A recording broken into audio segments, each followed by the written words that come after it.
সম্মানিত ভিউয়ার্স, আসসালামু আলাইকুম। আশা করি সকলে ভালো আছেন।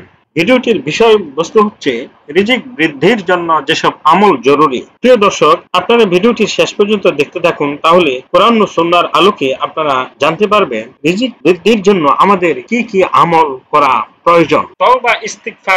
তওবা ইস্তিগফার করার মাধ্যমে বান্দার রিজিক বাড়ে। মহান আল্লাহ রাব্বুল আলামিন পবিত্র কোরআনে ইরশাদ করেছেন, আমি তাদের বলেছি, নিজ প্রতিপালকের কাছে ক্ষমা প্রার্থনা করো, নিশ্চয়ই তিনি অতিশয় ক্ষমাশীল।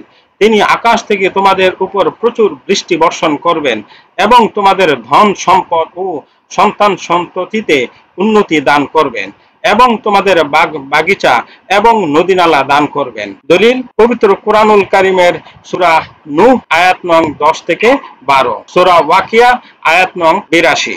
জলিলুল কদর সাহাবী হযরত ইবনে আব্বাস রাদিয়াল্লাহু তাআলা আনহু এর বিবরণে আছে, আমাদের প্রিয় নবীজি হযরত মুহাম্মদ মুস্তাফা সাল্লাল্লাহু আলাইহি ওয়াসাল্লাম বলেছেন, যে ব্যক্তি লাগাতার তওবা ইস্তিগফার করবে, আল্লাহ তাআলা সংকট থেকে উত্তরণের পথ বের করে দিবেন, সব দুশ্চিন্তা মিটিয়ে দিবেন এবং অকল্পনীয় উৎস থেকে রিজিকের ব্যবস্থা করে দিবেন। দলিল আবু দাউদ শরীফ হাদিস নং 1518, ইবনে মাজাহ শরীফ হাদিস নং 3819, মুস্তাদরাকে হাকিম খণ্ড নম্বর 4 পৃষ্ঠা নং 291, হাদিস নং 7677। পরহেজগারি অবলম্বন এবং আল্লাহর উপর ভরসা রাখা। যেসব কাজকর্ম বা আমলে রিজিকে প্রবৃদ্ধি ঘটে তার মধ্যে তাকওয়া, পরহেজগারি অবলম্বন করা এবং তাওয়াক্কুল বা মহান আল্লাহ রাব্বুল আলামিনের প্রতি ভরসা রাখা অন্যতম। মহান আল্লাহ তাআলা পবিত্র কোরআনে ইরশাদ করেছেন, আর যে মহান আল্লাহর উপর তাকওয়া অর্জন করবে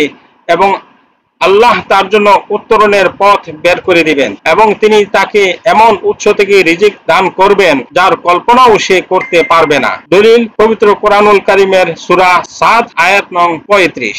আমাদের প্রিয় নবীজি হযরত মুহাম্মদ মুস্তাফা সাল্লাল্লাহু আলাইহি ওয়াসাল্লাম বলেছেন, যদি তোমরা আল্লাহর প্রতি যথার্থভাবে ভরসা রাখো, তিনি তোমাদের সেভাবে রিজিক দান করবেন যেভাবে তিনি পাখিদের দান করে থাকেন। পাখিরা সকালে ক্ষুধার্ত অবস্থায় খালি পেটে বাসা থেকে বের হয় এবং সন্ধ্যায় উদর পূর্ণ করে বাসায় ফিরে। দলিল তিরমিজি শরীফ হাদিস নং 2344, ইবনে মাজাহ শরীফ হাদিস নং 4164। হজ ও উমরা পালন করা। বারবার হজ ও উমরা পালন করার দ্বারা রিজিকে প্রবৃদ্ধি ঘটে। জলিলুল কদর সাহাবী আব্দুল্লাহ ইবনে মাসউদ রাদিয়াল্লাহু তাআলা আনহু এর বিবরণে আছে, আমাদের প্রিয় নবীজি হযরত মুহাম্মদ মুস্তাফা সাল্লাল্লাহু আলাইহি ওয়াসাল্লাম বলেছেন, তোমরা লাগাতার হজ ও উমরা পালন করতে থাকো, কারণ এর দ্বারা এমন ভাবে অভাব ও গুনাহ দূরীভূত হয় যেমন ভাবে কামারের হাপর লোহা ও সোনা রূপার ময়লা দূর করে দেয়। দলিল তিরমিজি শরীফ হাদিস নং 810, নাসাই শরীফ হাদিস নং 2631।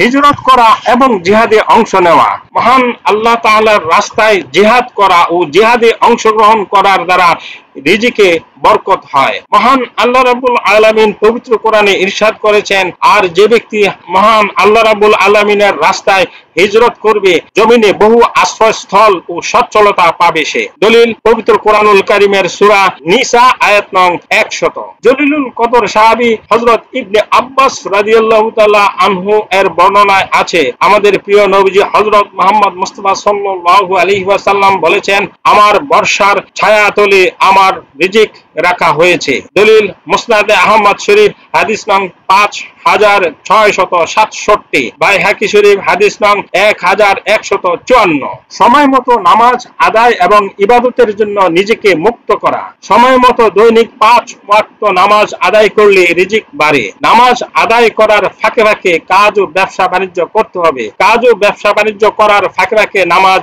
নয়। একই সঙ্গে মহান আল্লাহ তাআলার ইবাদত পালনে নিজেকে ঝামেলা মুক্ত করতে হবে। মহান আল্লাহ রাব্বুল আলামিন ইরশাদ করেছেন, আর আপনি পরিবার পরিজনকে নামাজ আদায়ের আদেশ দিন এবং নিজেও তার উপর অটল থাকুন। আমি আপনার কাছে কোনো রিজিক চাই না, আমি আপনাকে রিজিক দেই, আর মুত্তাকিদের জন্যই শুভ পরিণাম। দলিল পবিত্র কোরআনুল কারীমের সূরা তাহা আয়াত নং 132। জলিলুল কদর সাহাবী হযরত আবু হুরায়রা রাদিয়াল্লাহু তাআলা আনহু বর্ণনা করেছেন যে আমাদের প্রিয় নবীজি হযরত মুহাম্মদ মুস্তাফা সাল্লাল্লাহু আলাইহি ওয়াসাল্লাম বলেছেন, মহান আল্লাহ তাআলা বলেন, হে আদম সন্তান, আমার ইবাদতের জন্য তুমি তোমার অন্তরকে খালি করো, আমি তোমার অন্তরকে অভাবমুক্ত হিসেবে পরিপূর্ণ করে দেব এবং তোমার দারিদ্র্যের পথ দূর করে দেব। আর যদি তা না করো, আমি তোমার হাত দুনিয়ার ব্যস্ততায় পূর্ণ করে দেব এবং তোমার অভাব মিটাবো না। দলিল তিরমিজি শরীফ হাদিস নং 2466, ইবনে মাজাহ শরীফ হাদিস নং 4107, মুসনাদে আহমদ শরীফ হাদিস নং 8696। আত্মীয়তার সম্পর্ক বজায় রাখা। রিজিক বৃদ্ধির অন্যতম আরেকটি আমল হচ্ছে আত্মীয়তার সম্পর্ক বজায় রাখা। আত্মীয়র সঙ্গে সদাচরণ করতে এবং তাদের হক যথাযথভাবে আদায় করার নির্দেশ দিয়েছেন মহান আল্লাহ রাব্বুল আলামিন। সূরা নিসা আয়াত নং 36, সূরা বনী ইসরাইল আয়াত নং 26। হযরত আনাস ইবনে মালিক রাদিয়াল্লাহু তাআলা আনহু বলেন, আমাদের প্রিয় নবীজি হযরত মুহাম্মদ মুস্তাফা সাল্লাল্লাহু আলাইহি ওয়াসাল্লামকে আমি বলতে শুনেছি, তিনি বলেছেন, যে ব্যক্তি কামনা করে তার রিজিক প্রশস্ত করে দেওয়া হোক এবং আয়ু দীর্ঘ করা হোক, সে যেন তার আত্মীয়দের সঙ্গে সুসম্পর্ক বজায় রাখে। দলিল বুখারী শরীফ হাদিস নং 5985, মুসলিম শরীফ হাদিস নং 4639।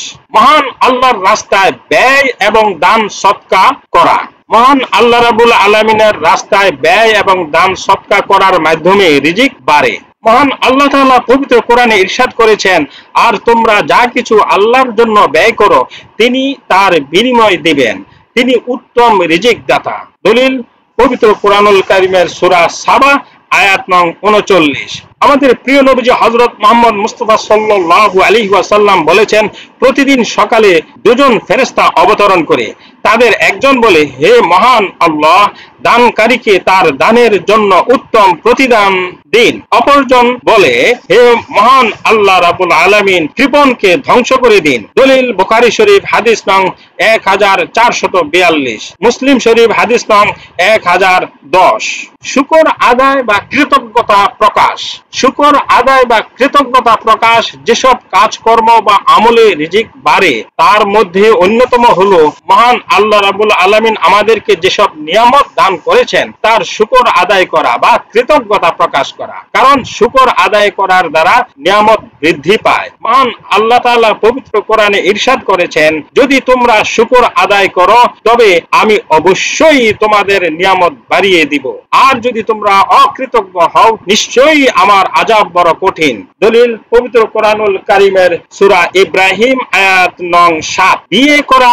মহান আল্লাহ রাব্বুল আলামিন পবিত্র কোরআনে ইরশাদ করেছেন, তোমাদের মধ্যে যারা অবিবাহিত এবং তোমাদের দাস দাসীদের মধ্যে যারা সৎকর্মপরায়ণ তাদের বিয়ে করিয়ে দাও, তারা যদি নিঃস্ব হয় মহান আল্লাহ তাআলা নিজ অনুগ্রহে তাদের সচ্ছলতা দান করে দিবেন, কারণ মহান আল্লাহ তাআলা প্রাচুর্যময় সর্বজ্ঞ।